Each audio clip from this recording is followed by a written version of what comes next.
ఏంటి ఇవన్నీ అనుకుంటున్నారా? ఈరోజు అయితే నేను ఒక పౌడర్ తయారు చేస్తున్నా.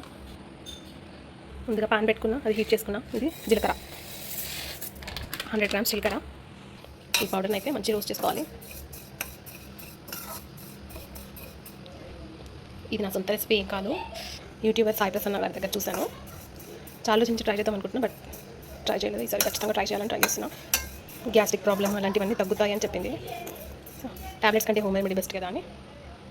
జీలకర్ర ఫ్రై అయిపోయిందంటే మంచి స్మెల్ వస్తుంది. మంచిగా కలర్ చేంజ్ అయింది. ఇప్పుడు తీసి పక్కన పెట్టుకుందాం. నెక్స్ట్ దీంట్లోనే వాము, ఇది కూడా 100 గ్రామ్స్. ఇది కూడా ఫ్రై చేసుకోవాలి మంచిగా. వాము ఫ్రై అవుతుంటే మంచి ఘాట్ స్మెల్ వస్తుంది. ఉప్పు తీసుకెళ్ళి అలా పెట్టిన ఘాట్ వచ్చేసింది.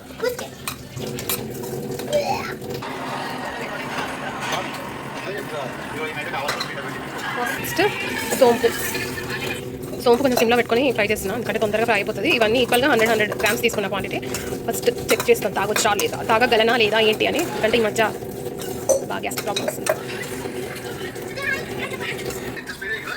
అన్నీ రానియకు, జస్ట్ ఇది నేను వేసేది పెట్టు.